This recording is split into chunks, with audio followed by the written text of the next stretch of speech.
Perempuan juga. Ketika nyuwun sewu sudah tidak benar itu ya berat. Makanya ini yang kita harus hati-hati. Allah memberi contoh kepada orang-orang kafir, imra'atan Nuhi wa imra'atan Lut. Kanata tahta abdaini min ibadina sholihaini. Tapi fakhonata huma falam yukhniya anhuma min Allahi syai'a wa qilat khulan nar ma'adakhilin. Itu contoh yang perempuan gagal. Tapi perempuan yang sukses padahal suaminya itu enggak benar. Ada juga contohnya wa imra'ata Fir'aun. Sehingga di Indonesia alhamdulillah barokahnya Rasulullah SAW. Contoh yang pertama itu hampir jarang terjadi. Yang suaminya soleh, perempuannya tidak solihah itu jarang. Tapi kalau yang lelakinya tidak soleh, perempuannya tetap solihah itu banyak. Jadi alhamdulillah itu barokahnya Rasulullah SAW. Jadi kebalik kalau di Indonesia malah suaminya nggak benar, istrinya itu benar solihah itu. Itu nggak benernya suami jenengan tuh cek sepele ini Fir'aun. Jadi di Quran tuh cerita ada orang solihah tuh istrinya Fir'aun, nggak tanggung-tanggung tapi termasuk legenda. Jadi intinya Quran tuh sangat ngapresiasi kesalehannya orang perempuan sampai ada surat Nisa, ada surat Mumtahanah yang agak ekstrim ya surat Mujadilah ini. Ada yang baca Mujadilah, ada yang baca Mujadalah. Kalau Mujadilah berarti pakai isim fa'il, kalau Mujadalah pakai master. Nabi itu belum pernah dikalahkan sahabat. Tapi kalau sahabat perempuan itu komplain. Nabi kan ditanya, ya Rasulullah, saya ini didihar suami saya. Ya kalau sudah didihar ya kamu haram, nggak boleh kumpul dia. Yang benar ya Rasulullah, ini hukum Allah apa hukum jenengan? Puantah terus. Sampai Sayyidah Aisyah nggak terima. Kamu harus berhenti bantah Rasulullah. Ini Rasulullah jangan kamu bantah. Selagi hukum itu belum dicabut, jenengan tak laporna Allah. Kanjeng Nabi dilawan. Akhirnya ya Allah nuruti. Makanya akhirnya dihar itu tidak sama dengan tolak. Mereka qad sami Allah qaulal lati tujadiluka fi zawjiha wa tashtaki ila Allah. Terus dalam sejarah itu dereng ngenten hukum dirombak kecuali mergo dimone perempuan. Terus wae cara Pak Hasim Muzadirian ora ono kiai goblok kecuali mergo disentak bojone. Terus saking tope niku dikomplain. Kanjeng Nabi, niki Rasulullah dikomplain. Tapi komplainnya saya ini saged kula ijazahno jenengan. Terus pas dikomplain itu Nabi gak pati nurut. Terus perempuan ini pulang, namanya Khawlah binti Sa'labah. Pulang sujud, ya Allah ini ketentuan Rasulullah berdasar hukum adat. Beliau juga gak ngakui kalau itu dari hukum Allah. Memang Nabi itu ada beberapa hukum yang Nabi sendiri kalau ditanya, ada hukum fikih yang memang minallah, ini gak bisa diotak-atik. Ada hukum yang dijalankan Nabi karena yang berjalan baru demikian. Ini mah agak jelimet di usul fikih. Yang gak menekuni, saya mohon ini tidak jadi fitnah, memang seperti itu. Jadi misalnya ada hukum-hukum yang kata dalam Islam itu kebaikan jahiliyah akan diteruskan dalam Islam dan keburukan jahiliyah akan dihentikan. Jadi kalau hukum jahiliyah itu bagus ya diteruskan. Makanya nikahul jahiliyah itu tidak ada yang dibatalkan oleh apa? Islam. Misalnya dua pasangan. Itu semua nikah kan zaman apa? Jahiliyah. Karena nikah itu bagus, ya Islam tidak perlu mentajdid lagi, memperbarui lagi. Nah, dihar itu zaman jahiliyah dianggap pantangan. Karena itu dianggap bagus, ya Islam menetapkan dihar itu mirip tolak. Tapi yang ini dikomplain sama Khawlah. Komplainnya nggak tanggung-tanggung. Dia ke kamar, sholat sebanyak-banyak. Protes hukum ini, ya Allah tolong dibatalkan. Ini gue gara-gara kayak perhitungan ini gue kayak bujone ini gue ganteng sugih. Nah, jadi soal hasil kakean perhitungan. Tapi gak tanggung-tanggung, maturi langsung mbek pengiran watastaki ilam. Wa yasma'u tahawurakuma. Jadi Nabi itu debat. Nabi mboten nate tamu lanang debat. Wong itu nate. Jadi nek ana kiai kalah mbek bojo meneh tek kiai Kanjeng Nabi pun dilawan. Makanya itu masyhur cerita itu di surat Mujadilah atau Mujadalah. Jadi qaulal lati tujadiluka. Jadi kalau pakai isim fa'il fa huwa mujadilun berhubung muannas fa hiya mujadilatun. Masdarnya mujadalah. Ketika Umar radhiyallahu anhu jadi khalifah, ini Khawlah ini datang Di tengah perjalanan yang panas dihentikan Umar. Itu diomongi kira-kira jam 11 sampai setengah telu meh dhuwur kuntek. Sampai Umar pamit, "Mbah niki kula badhe dhuwurin. Waktune badhe telas." Pengawal Umar gak terima, "Engkau Amiril Mukminin, kenapa berhenti karena orang tua ini?" Terus kata Sayyidina Umar, "Atadrimanil ajus." Kamu tahu orang tua ini siapa? Ini Khawlah binti Sa'labah. Sami'ahawah min fawqi sab'i samawat. Ini orang yang ketika protes didengar Allah dari langit 7. Ayasma'uha Allah wa la yasma'uha Umar. Allah aja mau mendengar, masa Umar tidak mau? Andai kan tidak ada sholat duhur, saya akan dengar sampai dia capek. Jadi sunnahnya kiai kalau istrinya ngomel tolong didengar sampai capek. Karena ijazahnya seperti itu. Tapi syarat perempuannya harus berkualitas kayak Khawlah binti Sa'labah. Jadi kalau protes itu pertama sujud dulu di kamar sampai Allah mendengar. Terus ini cerita-cerita perempuan. Jadi keliru lah kalau Islam kadang dituduh sebagai agama yang meminggirkan perempuan, itu keliru sekali. Karena di Quran saja ada surat Nisa, nggak ada surat Rijal. Ada surat Mumtahanah, ada yang baca Mumtahinah juga. Ada syarat Mujadilah atau Mujadalah. Ini surat-surat jelas bintangnya ini perempuan. Ya, tapi kadang-kadang yang mau coba wamratuhu hammalatal hatab fi jidiyalah itu yang ini yang orang-orang gagal ini. Yang itu yang apes itu yang cerita-cerita. Kalau namung badhe cerita. Badhe cerita sekedhik peran perempuan yang paling luar biasa dan dicatat sejarah dan tidak akan dilupakan itu pengetahuan Khadijah Kubro, pengetahuan Sayyidah Khadijah tentang Dalailun Nubuwah, tentang bukti-bukti kenabian. Dados dalam banyak literatur perempuan itu dibahas beberapa kali di Quran. Sing paling masyhur tentu Maryam. Wonten Imro'atu Fir'aun. Nak sing diceritakno beling padahal bojone soleh niku nggih Imro'atu Nuh dan Imro'atu Lut. Tapi niku mboten usah diceritakno, mergo niku sing perempuan gagal niku. Terus tapi kalau badhe cerita sekedhik Sayyidah Khadijah niku garwane Rasulullah sallallahu alaihi wasallam. Beliau itu sudah baca buku banyak. Di antara yang dibaca niku referensi sing di dokumen pamannya, namanya Waraqah bin Naufal. Niku semua alamat kenabian itu ada. Niku di antarane calon nabi. Calon nabi itu pasti akan diperlakukan khusus oleh alam. Niku tudzilluhul ghamamah tuti'us sahaib.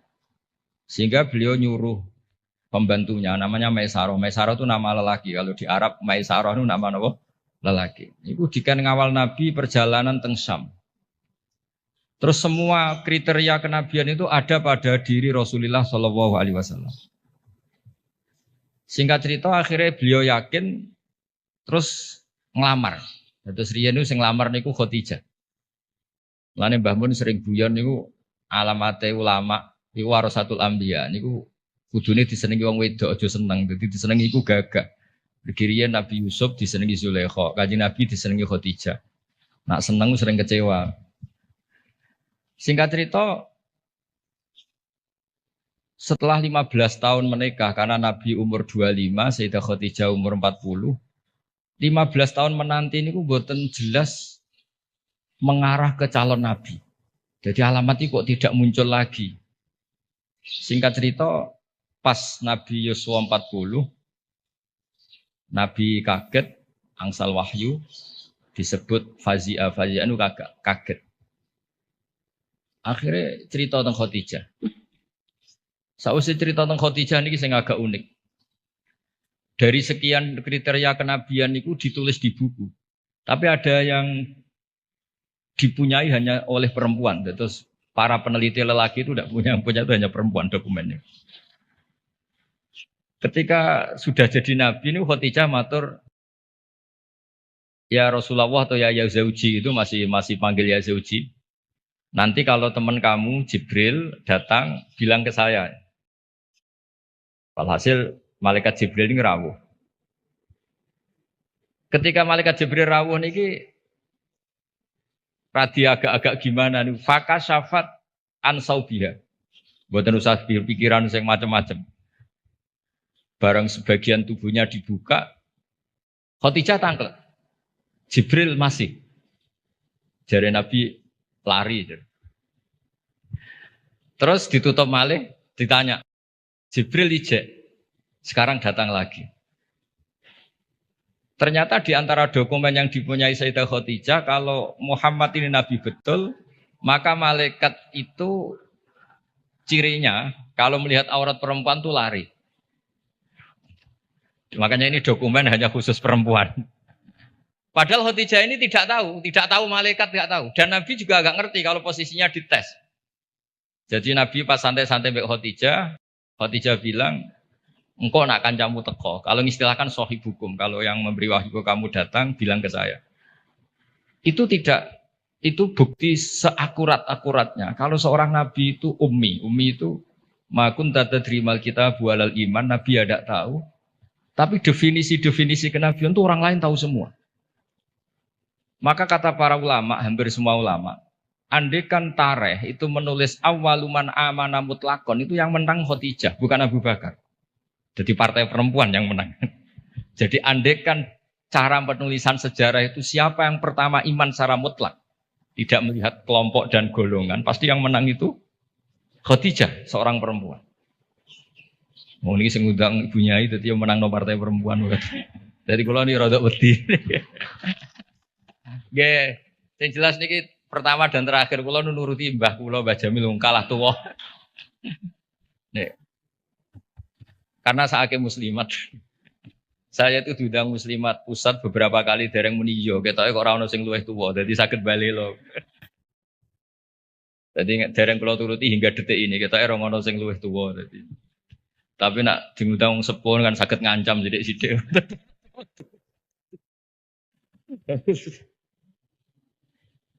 Kula sederenge diundang teng mriki ini diundang muslimat beberapa kali, tapi kula dereng muni yo ketoke kok kata sing nom dadi.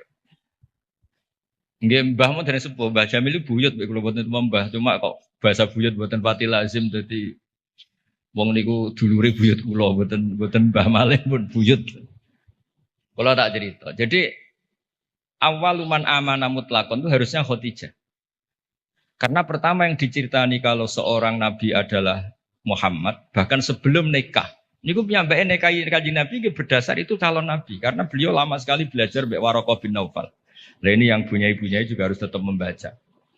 Karena ini temanya tafaqquh fiddin. Jadi membaca itu penting sekali. Sampai pengetahuan Khadijah itu pengetahuannya itu melampaui batas umurnya.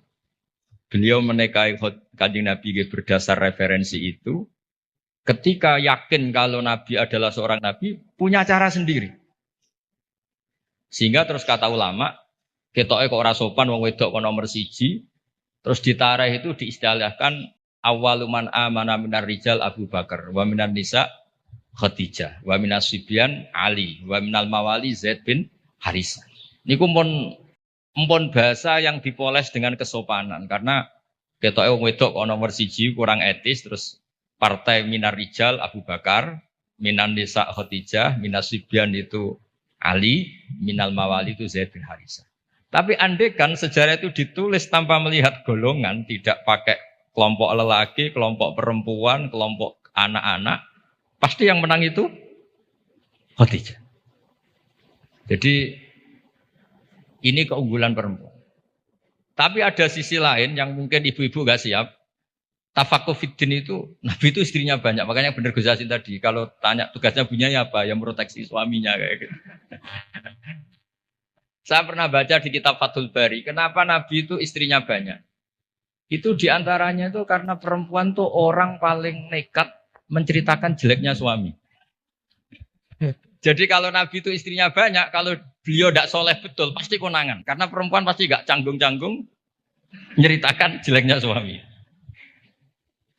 Nah ternyata dari sekian yang pernah dinikahi Nabi, semuanya solihah, semuanya kenangannya baik. Jadi rano sing cerita Nabi nak bengi turu ngorok ini buatan nanti. Aisyah yang paling cantik, ini sering ngetes Nabi tidur di depannya. Ini Aisyah, bukan Saudah, Aisyah. Ini ya Nabi tetap asik sholat. Padahal Aisyah itu istri paling cantik. Ketika Aisyah mengganggu tidur di depannya Nabi malah ngendikan dari ini ata'abbadu li rabbi, aku mbarno tak salat. Sampai Sayyidah Aisyah ketika putus asa ngendikan fauqaddimu hawahu ala hawaya. Saya mengalahkan selera saya, mendahulukan selera beliau yang ingin sholat. Begitu juga Zainab, cantik. Itu ya punya wiridan-wiridan dari Nabi. Maimunah juga gitu. Nah itu andekan Nabi itu figur yang hanya soleh di luar, di dalam tidak soleh, pasti ini bocor. Siapa bisa nandingi perempuan? Pasti bocor. Tapi ternyata enggak. Makanya kata Ibnu Hajar al-Asqalani dalam kitab Fathul Bari itu, adallu dalilin ala nubuwati Rasulillah Muhammad sallallahu alaihi wasallam adalah cerita para istrinya. Padahal mereka banyak, artinya banyak itu ya cemburu, ya macam-macam. Harusnya karena cemburu ini kan terus ceritanya ngawur. Ternyata enggak juga. Itu betapa solehnya Nabi sallallahu alaihi wasallam. Sampai dungo-dungo sing kados mara kuburan, iku yo baru kayak cemburu. Terus Nabi wae teng Sayyidah Aisyah terus keluar. Pikiran Aisyah pasti ke istri yang lain, ditututi. Terus jenengan gak ada mata-mata yo ono sanate. Jadi ditututi. Ditututi ternyata mboten pirsa Nabi kalau ditututi. Ternyata kalau malam niku nilii teng baki. Nilii teng baki assalamualaikum daraqaumil mukminin wa inna insyaallah bikum lahiqun. Niku riwayat Sayyidah Aisyah berdasar cemburu. Gara-gara buntuti ini akhirnya riwayat. Oh ternyata bojoku nak dalu iku penggaweane maro kuburan. Terus begitu juga cerita-cerita yang lain. Belum masalah hukum. Dulu hukum itu tidak diketahui kalau tidak barokahnya perempuan-perempuan itu. Ada sahabat tuh agak usil. Gimana hukumnya mencium istri ketika Ramadan? Batal enggak ya? Sing ditakoki adalah jenis-jenis yang kayak Nabi itu ya kita serah nopo wis cara ngempet itu kuat lah. Tanya Maimunah, apalagi Sauda. Kata Maimunah, kalau ke saya kayaknya enggak. Yang potensi ya itu tanya ke Aisyah. Karena Aisyah ini paling cantik, paling muda. Akhirnya tanya. Dan dijawab oleh Aisyah, qabbalani Rasulullah wa waso'im. Nabi itu kalau puasa ya kadang mencium saya, Nabi tetap puasa. Akhirnya jadi fikih, Qublatu zauji li zauja itu tidak batal. Menciumnya suami ke istri itu asal mencium saja itu tidak batal. Jadi dokumentasi hukum fikhiyah itu semuanya itu terutama yang masail perempuan itu barokahnya perempuan-perempuan istrinya Nabi. Tadi benar yang dikatakan Gus Yassin, dokumentasi itu hanya ada di istri-istri Nabi. Makanya kata Ibnu Hajar al-Asqalani, andai kan tidak ada istrinya Nabi, maka dalailun nubuwah, kesolehan orang di rumah itu kan ukuran. Misalnya di luar kiai-kiai kadang ngetokno waroi zuhud, barang nang omah muangan tuh haduk. Jebule gayane mangan sithik iku mau jaim jaga imet tok. Ning jaba kadang-kadang maca ala kiai, serwapi juban, serbanan, wis nang omah wis karo kantok ngalor itu. Nabi itu ndak, meskipun di rumah itu ya priayi. Karena Nabi itu istighya'nya minallah, jadi merasa enggak nyaman itu dengan Allah. Jadi beliau itu tetap sopan ketika di rumah. Di luar ya sholat, di rumah ya sholat, di luar ya ingat Allah, di dalam rumah ingat. Itu Nabi kalau mau sholat, itu senangnya bukan main. Itu yang cerita ya istrinya. Jadi Nabi itu kalau banyak masalah, itu keluar masuk, nggak tenang. Corong jauh nggak jenuh. Itu ketika ada adzan Nabi alhamdulillah, arifna ya Bilal. Alhamdulillah waktu sholat sudah masuk, arifna ya Bilal. Ayo cepat Bilal datang ke sini, saya ingin istirahat. Itu istrinya tahu bahwa Nabi itu hiburannya tidak dengan istri-istrinya, tapi dengan sholat. Oh istrinya sampean tetap nggak tahu kalau suaminya gitu, pasti tidak tahu karena tidak ada buktinya. Itu Nabi itu kalau belum sholat tuh keluar masuk. Tapi ketika waktu sholat terus arifna ya Bilal, ayo aku kasih istirahat Bilal. Tuh kalau mau sholat tuh senangnya bukan main. Makanya ngedikan waqurratu aini fisol. Dan itu kesaksian seorang perempuan. Itu nggak mungkin nggak benar itu karena tadi sekali nggak benar. Digeger. Corong Jawa dikeranyam kira-kira gitu. Jadi ini cerita-cerita unik yang mungkin harus dikaji ya karena ini disebut tafaqquh fiddin. Tapi kalau matur nuwun sangat memang yang terakhir kalau pesan tadi ibu itu madrasah pertama. Sehingga saya sendiri bisa gini dia barokahnya ibu. Semua orang lah punya di daerah kami apalagi di daerah punya ibunya ini ada Mbak Jamil, ada semuanya lah. Ada ning ulfa, kenangan kita ngaji ya sama ibu. Pasti mulai kecil tuh sama ibu. Anak saya bisa baca Quran tuh ya karena istri saya, karena wong lanang bener Gus Yasin tadi. Fasul Masail jelimet-jelimet, anak irung iso batak ora diulang. Jadi Fasul Masail gimana hukumnya sholat di Amerika? Puasa di Amerika yang siangnya kadang 19 jam. Gimana hukumnya sholat di bulan? Terus kiblatnya gimana? Apa mengkurep apa gimana? Wah, anak era sama Quran di Barno. Nah ibunya kan ngomel. Bar maghrib didusi dicemplung terus pokoke nang adus nang diulang ngaji. Akhirnya sama Quran. Jadi walhasil itu makanya Imam Syafi'i ngendikan al-madrasatul ula, yang dikatakan madrasah pertama adalah seorang apa? Ibu. Makanya rata-rata anak Indonesia itu benci bapaknya, itu juga didikan ibunya pasti. Jadi makanya resikonya. Oh ngerasani bapaknya kok ambek anaknya. Nah, itu yang madrasah agak bener kalau ini yang tapi saya pastikan semua putra kiai yang bisa baca Quran itu udah ada yang barokahnya bapak, mesti barokahnya. Niki Mbah Jamil sering cerita kula niku, pokoke anakku iso mondok Mekah Madinah baru kaya tak ulang. Mergo anak abahe gampang nyepuro. Wong lanang iku mesti kula niku ngoten dilapori anak era sekolah nih santai jenenge wong lanang. Kan sepurane gede mbok dableke gede ra jelas wae wong lanang niku kan kemungkinane atine gede atau dableke gede. Tapi nek ibu-ibu kan wis ngomel. Dolanan diwamuk didusi kon ngaji. Nah, bapak wong lanang ora anak dolanan sowan nang wasi, bal-balan wasi. Sore surup mulai klambi dicoplok rusuh ya asik. Wong ibu-ibu kan ndak. Cara cacile kok anut bapak iku goblok kabeh aku yakin. Goblok kabeh. Tapi nggih ngoten misale anut ibuke nggih cerewet kabeh lan iki semua tengah-tengah. Tapi yang jelas Quran itu fair ya. Jadi cerita Imro'atan Nuh wa Imro'atan Lut. Tapi juga cerita Imro'atu Fir'aun. Artinya perempuan itu punya sejarah diasuh orang soleh nyuwun sewu gagal meskipun itu jumlahnya tidak banyak. Tapi juga punya sejarah diasuh orang nggak benar jadi perempuan yang luar biasa. Makanya kalau suwun tafaqquh fiddin ini utamanya ya mengkaji Quran lah. Karena Quran itu lengkap-lengkapnya kitab buah. Belum ada kitab suci mulai Zabur, Taurat, Injil selengkap apa? Al-Quran. Jadi kita tidak perlu berpikir kitab suci yang lain karena kita tidak tahu itu muharraf apa enggak. Karena kita Islam, soal yang pengikut yang lain gimana? Tapi ini cerita sampai halal gini ya diceritakan Quran. Cerita wanita yang nyuwun sewu gagal padahal suaminya soleh, yaitu Imro'atan Nuh sama Imro'at apa? Lut. Tapi juga cerita perempuan tangguh padahal suaminya ini enggak soleh. Bahkan enggak soleh kelas atas. Fir'aun. Buatan terima togel, buatan terima dadu, buatan terima narkoba. Ini ngaku pangeran. Niki sinten?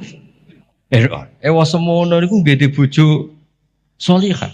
Solihah standar dunia dan akhirat, buatan solihah standar organisasi. Niki solihah legal formal dunia akhirat Allah sing ngakuin.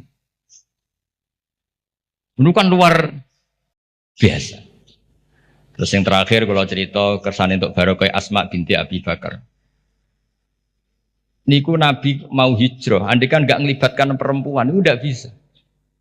Karena Nabi ini hijrah itu kan sembunyi-sembunyi. Beliau itu sebagai manusia itu butuh makanan. Kalau dikirimkan lelaki itu dicurigai. Niku Asma pura-pura corong Jawa itu angon unta, yang unta niki empun perah, jenis yang susunya banyak. Karena di Arab itu unta itu otomatis juga sumber minuman bergizi.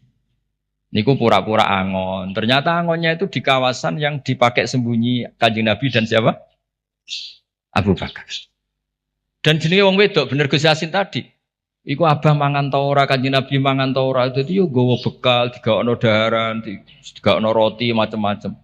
Terakhir badhe hijrah ketika bekal ini enggak bisa dibawa Nabi dan Abu Bakar, akhirnya dia ini kepikiran, ini bisanya dibawa unta kalau ditali, dicancang di tali, diikat. Akhirnya Asma niki beliau punya sabuk ya, sabuk dari kain, ikat pinggang dari kain terus disobek jadi dua, yang satu dipakai apa? Mengikat darane Nabi teng unta supaya nanti jadi bekal di jalan. Makanya Asma punya gelar Dzatin Nitaqon. Yang disebut Dzatin Nitaq. Perempuan yang bersejarah dalam hijrahnya Rasulullah Shallallahu Alaihi Wasallam. Itu luar biasa. Jadi Nabi di goa sembunyi itu yang nganterin makanan tuh Asma. Karena nggak dicurigai karena dia perempuan. Soro pikiran orang Arab, orang wedok bisa apa? Itu perempuan bisa apa? Ternyata yang ngatur makanan, ngatur perjalanan hijrah termasuk bekal ini semuanya Asma binti sinten Abi Bakar. Jadi tafakuh fiddin saya mohon punya itu Pak Yainya juga cerita lah heroiknya perempuan-perempuan yang luar biasa. Cerita heroik tapi yang ikhlas, jangan cerita heroik ben sing wedok heroik terus sing lanang kongkang-kongkang rokokan. Kadang-kadang kiai nggih ngoten. Gerbunya ini sergem mulang, kiai ini biasanya menjagungan ya berkebunnya. Makanya di Indonesia banyak pondok yang pondok putrinya hidup, pondok cowoknya enggak hidup karena kiainya santai, bunyinya sing waras. Jadi ribet ya. Jadi memang lanang itu gitu. Kalau sing wedok tenanan, sing lanang itu sing santai. Jadi memang hidup itu tidak pernah sempurna, tapi bagus lah. Gak sempurna itu ya bagus karena jadi tawadhu. Terus, walhasil kalau cerita betapa perempuan itu dihormati di Quran. Dan itu detail. Allah kalau cerita perempuan itu detail. Mulai ceritanya tadi detail sekali. Makanya kalau belajar Musnad Ahmad itu diantaranya ada cerita Nisaul Ansor. Jadi ada beberapa juz yang memang hanya cerita tentang perempuan. Mulai komplainnya, misalnya rijalul la tulhim tijarah itu komplain. Ya Rasulullah dosanya perempuan apa? Kenapa tidak pernah didiskusikan oleh Quran? Quran itu fihi rijalu itu guna ya tatahharu. Akhirnya dia dituruti mbek pangeran ono innal muslimina wal muslimat wal mu'minina. Itu komplain. Kalau enggak masuk itu ya komplain. Jadi segawane komplain. Makanya Pak Kiai harus siap. Kalau tidak komplain namanya enggak perempuan. Mulai dulu itu apa saja dikomplain ini apa dosa perempuan udah didiskusikan itu. Komplain. Wis pokoke ngoten niku ya diceritakno mbek Quran. Tapi kata Ibnu Hajar Al-Asqalani dalam kitab Fathul Bari tadi, adallu dalilin ala nubuwati Rasulillah sallallahu alaihi wasallam adalah cerita semua istrinya. Biasanya maru itu kan enggak cerita baik, doroh itu orang kalau nikah banyak, itu biasanya kan ceritanya semrawut. Tapi Nabi itu karena di rumah benar-benar soleh. Hiburannya itu sholat, hiburannya itu religius. Istrinya Nabi itu nggak bisa berbuat apa. Ya memang bersaksi kalau beliau itu seorang Nabi. Itu kalau Aisyah cerita, Nabi kalau dengar adzan tuh senengnya bukan main. Sampai bilang ini waktu istirahat saya. Kalau malam itu istilahkan gitu. Dari ini ata'abbadu li rabbi, aku barno, aku tak sholat. Itu kalau sholat yang malam sampai pagi. Dan itu ketika di Aisyah bukan di Saudah. Kalau di Saudah mungkin para papa. Ya semanjan Saudah, ya mesti wae sholat ditinggal. Ini di cerita ini cerita Sayyidah Aisyah. Banyak kiai istrinya tidak tanci saja gak tahajud. Tapi nak bojone ayu malah ora tau tahajud kan. Ini Sayyidah siapa? Aisyah. Zainab juga gitu. Setelah Rasulullah intaqala ila rafiqil a'la, setelah Rasulullah itu kapundhut. Bahasa hadisnya intaqala ila rafiqil a'la. Niku Sayyidah Zainab tuh kalau wiridan di masjid tuh sampai kayak apa? Alasannya ya kenangannya sama Nabi. Beliau kerja jadi penenun, dijual, terus disodakohkan. Itu ketika ditanya, kenapa kamu suka sodakoh?